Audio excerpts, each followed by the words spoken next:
On the next 10-8, an explosive episode, an inside look into the Sheriff's Office bomb disposal team.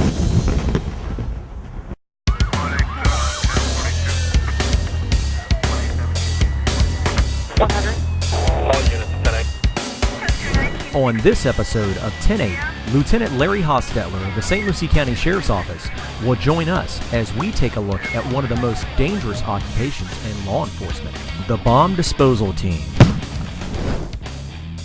Welcome to 10-8, your inside view into the St. Lucie County Sheriff's Office. I'm your host, Sergeant Chris Ciccio.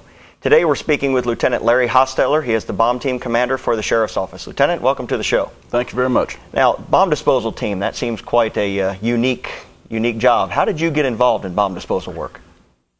Well, that happened about 16 years ago. I was working undercover narcotics. I have a background in electronics. And the bomb team commander at that time came to me and said, we don't know a lot about electronics and would like some training. I agreed. I said, that's not a problem. I'll be happy to train you. And he said, we would like to get you on the team. At that time, I was a little reluctant to go play with bombs. He assured me I didn't have to do a lot of this stuff, but got me on the team anyway. I taught them the electronic training they needed to have. They put me through bomb school, and I obviously became to like it. Within about 2 years, I learned he wasn't picking another team member with electronic background. He was picking a replacement because he retired. Some of the other team members, the older guys, retired, and I was left. So you pretty much got just blasted into the team, so to speak. No There pun you intended. go. Now, what are the requirements for getting on the bomb disposal team? It seems to be a unique type of a job, so it's probably more than just mainstream requirements. What do people have to be able to get on the team? We're governed by the FBI standards because they give us our accreditation for being a bomb team. So our standards are they must be a 3-year certified law enforcement officer. We mandate no discipline within the last year. They also need to possess certain dexterity skills and an average to above average IQ, which may be kind of an oxymoron since we're playing with bombs, but the academics of the training we go through is pretty stringent. Mm-hmm. So pretty intense training, so you're looking for kind of the cream of the crop to be able to be a bomb technician. That is correct. Now, what type of training do they receive once they get selected for the school? Is it in-house training, or do they go away to a school? You'd mentioned the FBI, so... We start out with in-house training because we're going to send a new tech away for at least 6 weeks. A month and a half he spends at Redstone Arsenal. Prior to that, we're going to spend a lot of time finding out whether or not the new recruit can actually handle the rigors of being in the bomb suit, the stress put on the body, the entire mental thought process of being in a suit while performing a delicate job. Mm-hmm. They have to go through a lot of that training. Once we're satisfied, then they go to Redstone Arsenal, which is in Huntsville, Alabama. Okay. Now, is that training dangerous? It's always dangerous. Whether we're dealing with an explosive device or not, we bring explosives. Mm-hmm. So we're always dealing with explosives. Now, you had mentioned the bomb suit. I'm sure that's quite a challenging endeavor, trying to wear the suit and work inside the suit.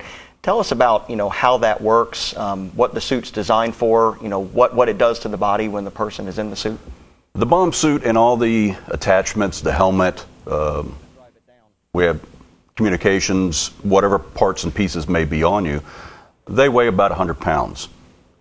So that's like having a good-sized teenager hanging on your back while you're trying to perform delicate maneuvers and not bump into things. Mm-hmm. Bumping into packages are bad for us. Yeah. So they have to be able to withstand just the physical pressure of holding up that weight and moving with that weight. Once we put the suit on, your body temperature, core temperature, goes up extremely fast. We have found, and in national training we've found, that if you have a little virus, bug going on in your body that's normally your body's fighting it and you have no clue it's there, mm-hmm. you can have full-on flu symptoms in about 15 minutes in the bomb suit. Wow. If you're not in good shape. So it's extremely stressful on the body. That is correct. Now, what about fine skill dexterity, being able to work inside of the suit? I mean, I can imagine that if you're dealing with electronics like you talked about before, that's not easy while you're wearing a 100-pound suit. Well, that's one of the things one of the tests we do right off the bat. We put them in a bomb suit and we make them work with their hands where they can't see, because you're wearing a 100-pound suit, a helmet that sticks out away from your face, so you can't see directly below you. So you actually have to find your way with your hands and know exactly what you're doing, and every now and then get a little look. And if they can't handle that, they can't handle the pressure and the thought process of doing that, they're really no good to us. So we cut them right then. So it seems that there's a lot to it to be able to wear the suit, and I'm sure claustrophobia also comes into play when you're completely encapsulated in a suit. When we come right back, we're going to talk more with Lieutenant Hostettler, learn more about the bomb disposal team. Don't go away. We don't get any extra money. We don't get any extra incentive, but the sheriff does let us blow stuff up. Do it.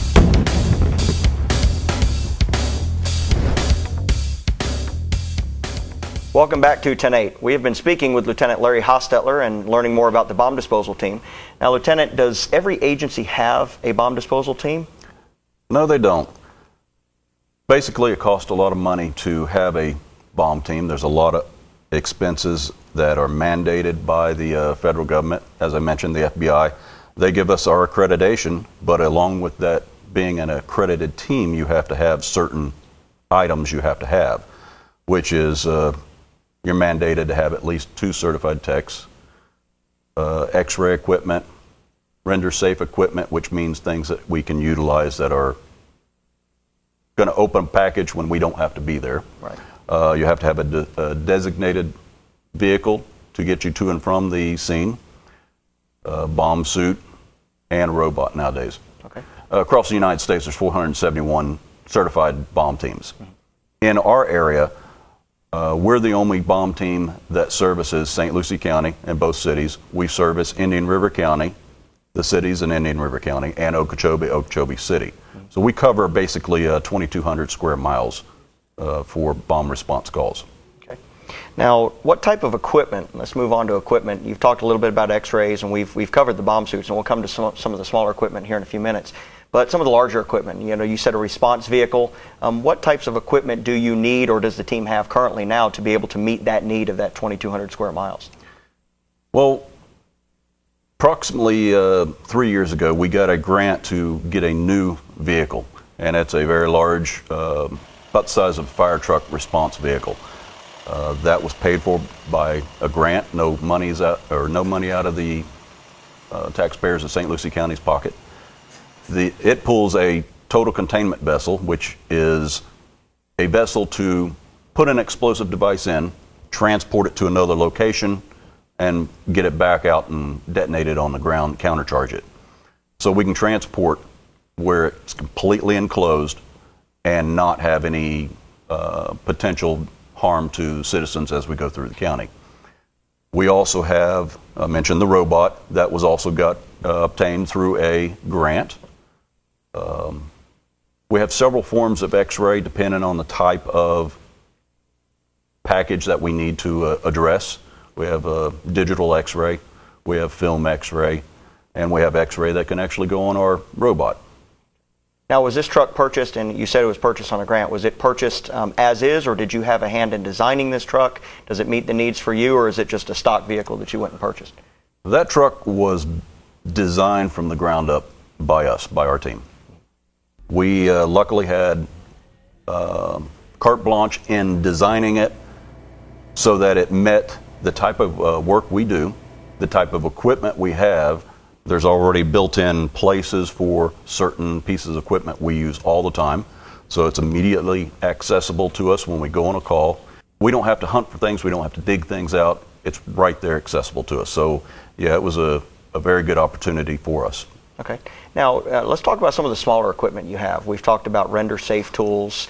Generally, what kind of tools does a bomb tech need to have in order to be able to do their job? We talk about hammers. Obviously, that would probably be a bad thing in bomb disposal, but what kinds of small tools do they need to be able to use and use proficiently in the performance of their job?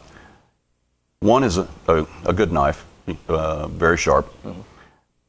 You're also going to need screwdrivers, pliers, side cutting pliers, wire strippers, the typical things you would have to do to cut wire, strip wire, tie things together, that kind of stuff. So, and probably a good engineering mind to be able to construct things to be able to deal with some of the devices that you have to deal with. Absolutely. And you had also mentioned X-ray equipment. We do have X-ray capability in the Sheriff's Office. Tell us a little bit about that. They have the capability of being digital. They're real time. We take an X-ray downrange, it instantly pops up in the safe area where we're at, and you can be able to change that image to where you can see at the front of it, deeper into it. You can start pulling out the items that are of significant interest to us, to where we got to look at something and say, that's bad, this is how we attack it. So a lot of diagnostic equipment, a lot of technical equipment, a lot of hand equipment to be able to do this job. It seems that being a bomb technician is a pretty intense job. What we're going to do when we come back after this break, we're going to talk about some of the devices that Lieutenant Hostetler and his team have encountered in St. Lucie County, and more importantly, what you as the viewing public should do if you happen to encounter some of these devices. Don't go away. White phosphorus is inside. White phosphorus violently erupts in open air. It will splatter, and you cannot put it out. It's just going to burn.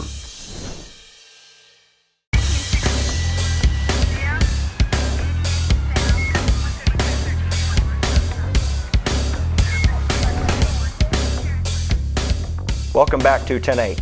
Today we're speaking with Lieutenant Larry Hostetler and learning more about the bomb disposal team. Now, Lieutenant, what types of calls for service do you all receive during the course of a year? We respond to a lot of different calls. They're primarily titled a suspicious package, a suspicious incident, but the types of items we find are everything from military ordnance, homemade explosives, homemade explosive devices, things like that. In the 1940s, the two barrier islands for Fort Pierce, St. Lucie County, they were used as the training grounds for the Navy. They had a base here. And the North Beach actually became the original Frogman location, and the Navy SEALs come back here yearly. During that time frame in the 1940s, they would do all kinds of training, such as landing crafts, torpedo runs, mining episodes, practice mining, practice going around mines. Well, a lot of that stuff got forgotten, or it got dumped overboard when they didn't use it anymore or didn't need it anymore. And a lot of the stuff got buried along the beaches when they actually pulled out of there. So when you leave something in the ground, Mother Nature tends to give it back to you when hurricanes come through, storms come through. We unearth things that are 60 years old, and that's been degraded since then. We do also handle calls where people learn things on the internet, and they want to experiment and see if they can make that chemical equation and see if it goes bang. We recover a lot of that. We recover a lot of explosive devices that they've made to mock a real device. And then, of course, the military ordnance, we've come across hand grenades, mines, phosphorus flares. We've even come across floating mines that have the big spikes from World War II. Oh. Also, a 10-foot long torpedo from a PT boat with 150.25 pounds of high explosive. Wow. In doing that, we've had a team in place since 1963, obviously, because of it's right here in our back door. We have to handle it. So since that time, we've learned a great deal about those types of ordnance, how to deal with it, how to safely handle it and get rid of it. Currently, we have a 6-man team, all certified techs. We have 3 explosive K9 teams that also report to the bomb team. We handle approximately 70 calls a year. Out of those 70 calls, 52% of them are found to be explosive, meaning we find something explosive there. So that's 1 out of every 2 calls. That is a little higher than the average number around the state of Florida and across the nation. But we have this in our backyard, so that adds to our numbers. It's not like that we have more crazies here.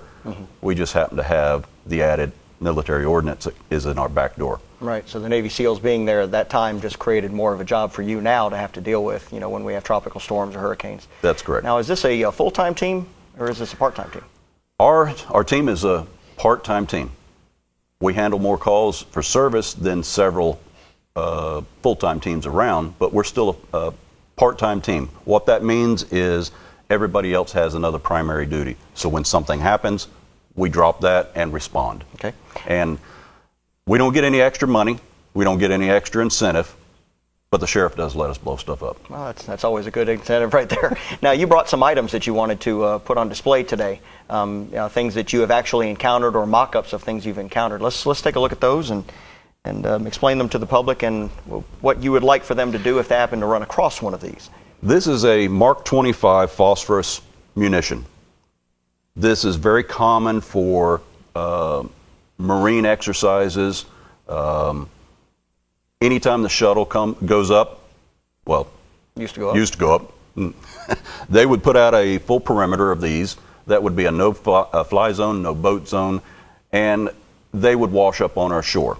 Then we've also found these from the 1940s. You know, they're about this size. They used to have little fins on the back, barnacles all over them.